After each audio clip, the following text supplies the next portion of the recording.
Hello everyone. So today I will be covering in this session a very important and advanced topic of model driven Power App. So the topic for today is how and why to use JavaScript in the model driven Power App. So let me go to make.powerapps.com and let me go to the solution that we have been working in this series, and let us go to the application that we have created earlier to explain what is the business scenario in which we will be using JavaScript in this application. So here is my record in this application. Now let's say clients come to you with a situation, and the situation is, if in this field that is active, let's say if I select yes, the clients want to make a field as read only. Or you can say, let's take an example of this address field. The client says, I want to make this address column as read only, or I want to lock this column so that it is non-editable if this is active is turned to be yes.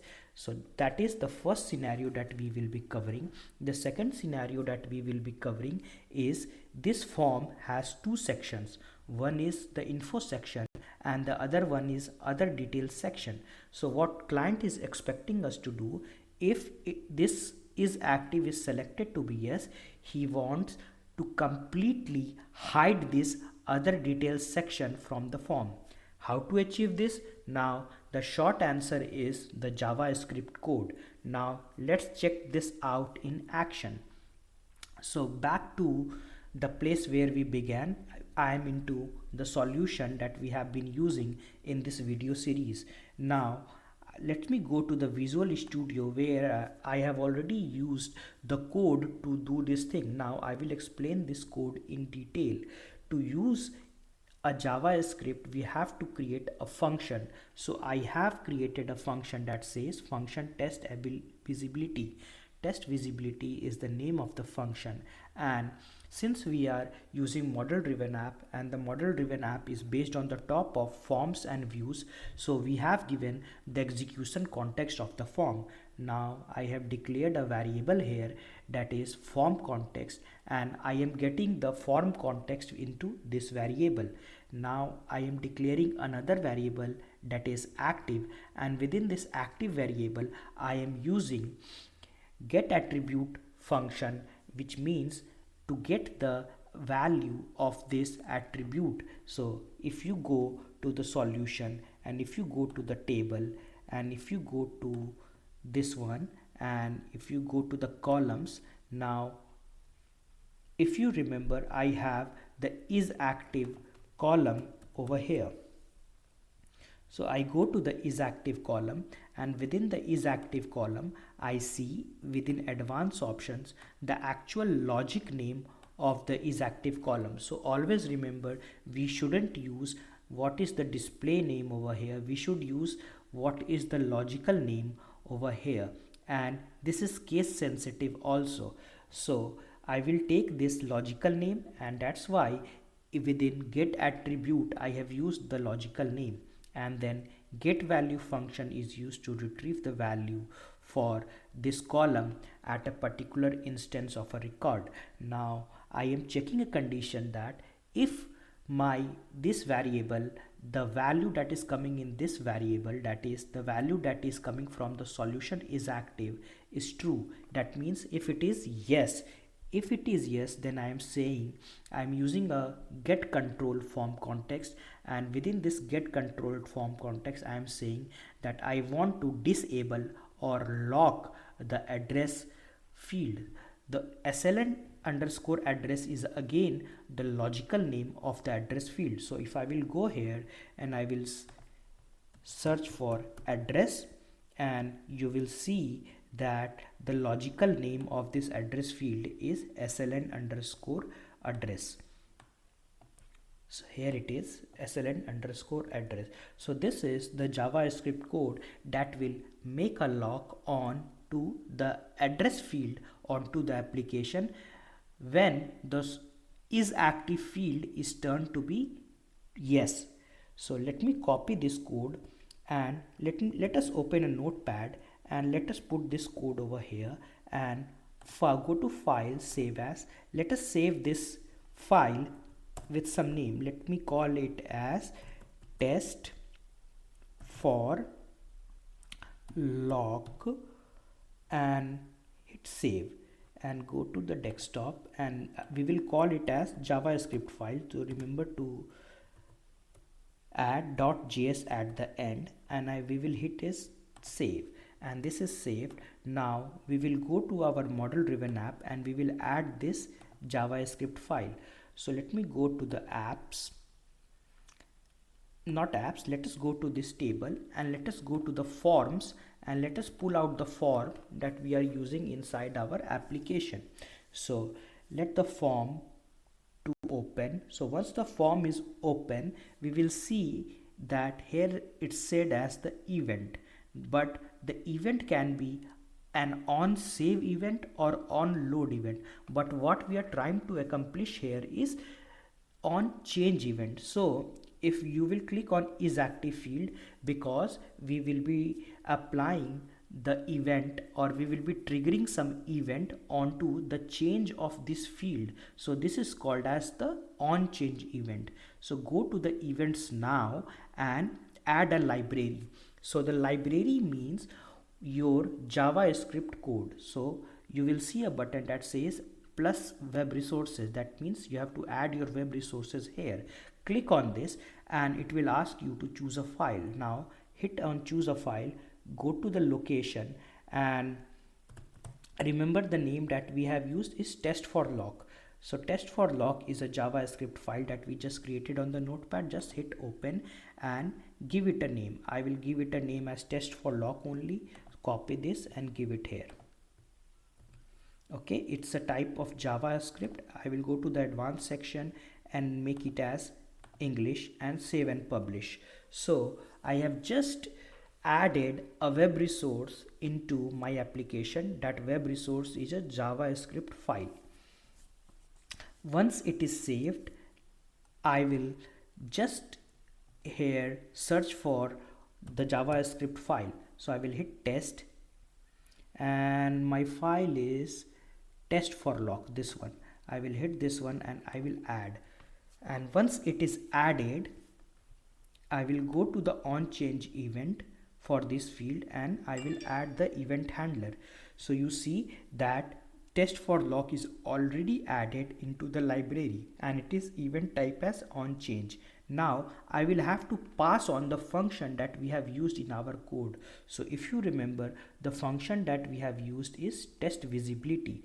So this is the function that we will be passing within our code. So I copy that one and I will paste it here as the test visibility, and I will make this one to be checked always because I want to pass the execution context of my form as the first parameter, so that everything is happening on the form when it is opened and when the field of the form is closed. So it will pass the execution context of the form as the first parameter.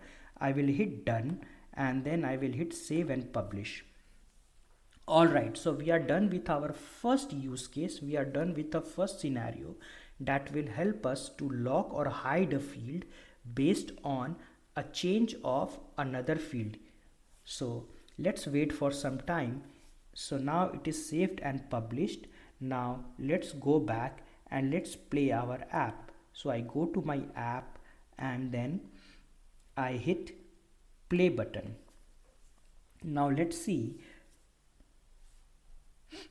I go to one of the record, this, and it is set to be yes. So go to my logic again. What I have written is if active is true, that means if my this column is yes, then I need to disable the address field or make a lock on the address field. So right now I will do it as no and save it. So when no is there, you see the address field has no lock on it. Now if I will change it to yes and I will hit save, right now nothing happening. Let me refresh the app again. It might take some time for the JavaScript to get added. So now let's try this again. If I will hit no and the address is not locked. That is our expectation. Now let's change the active to yes, and as soon as it is changed to yes, you see that the address field has a lock on it and this del is not editable.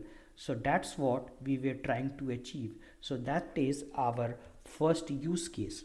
Now the second use case that we are interested in, I should be able to hide this entire other details section from the model driven power app form. How to do that? Now if you are aware of the forms in model driven app, let me give you a brief detail of the forms of model driven app. Let me go to the information table and let me go to the forms. So a form in model driven app has kind of sections and then it has a thing called tabs. So in one tab, that is a general tab, I have two different sections. I can wish, if I wish, I can add multiple sections from this component. If I wish, I can also add multiple tab and it will sit besides the general tab and so on. So right now into my application I have two sections and I have only one tab, that is general tab. This related tab is to show the relationship with the other tables. That is a different topic, but I have only one tab right now and I have two different sections. What I want to achieve is using JavaScript, if my is active is set to be yes, I want to hide the other detail section completely. Now let me go to the code that we have used. I will use the same code, but I will change certain details from this. So form contacts get control SLN address. So this is not required because this line of code was used to lock the address field. Now I will get rid of this and I will add few other lines of code. That is, let go to form context and there is a function called UI tabs and I will get the tab first of all. So I will get the general tab because the general tab contains two different sections. So within the general tab I will write the name as I want to go into this tab that is set to be as general, and within this general tab I want to go to sections. So I will go to sections now, and within the sections what we want to get, I want to get the section that we want to hide. Now to get the section you have to go back to your form and again you have to copy not the label but the name of the section. So the name of my section is null section 4. I will copy this section again and I will go to my code and I will write here the name of my section. Now once I have my section, I will set visibility of the section to be false. That's it. So all the code remains the same.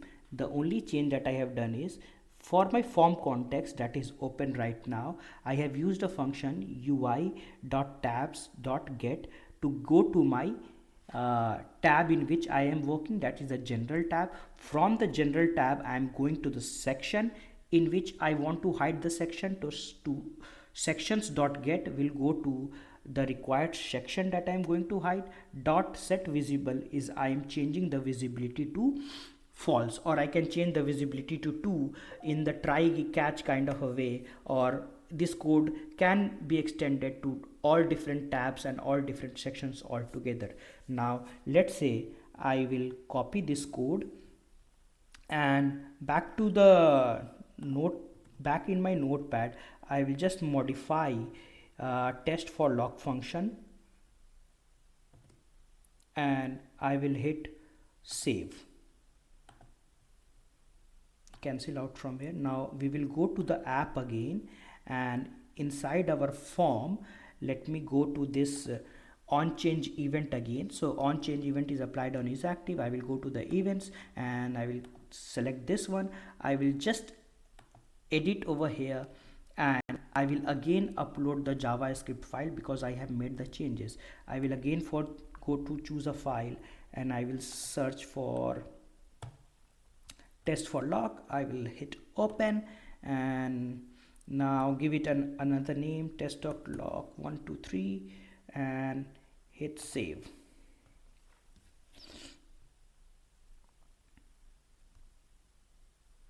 It will take some time for saving and publishing, and I will go to add library, and this time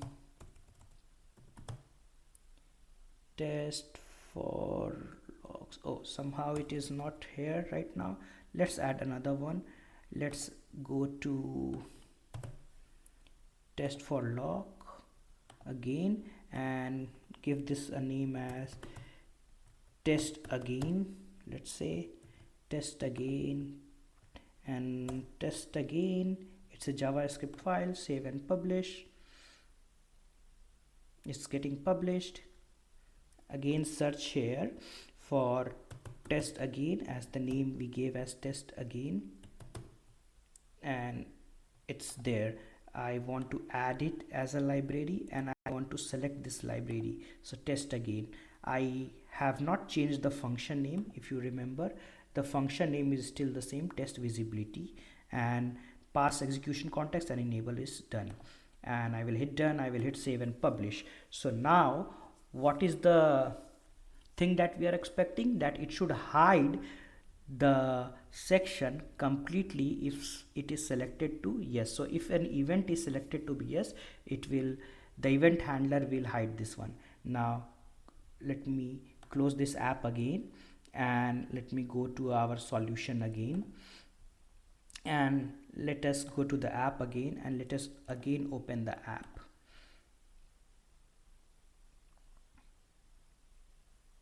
Remember to do a couple of refreshes, couple of hard refreshes before you try checking out this functionality.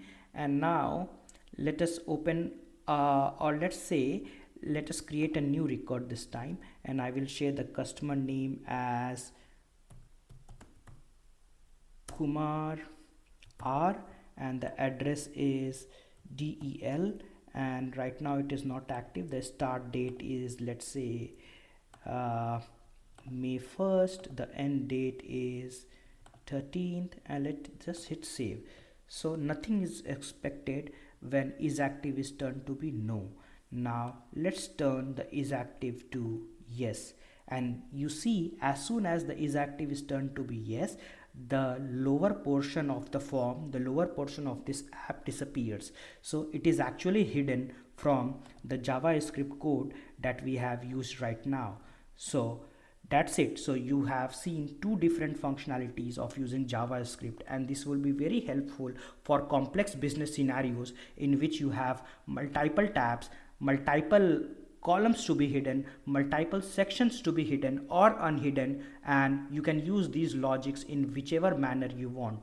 So thank you very much. I hope this will help you for your JavaScript and model driven app journey.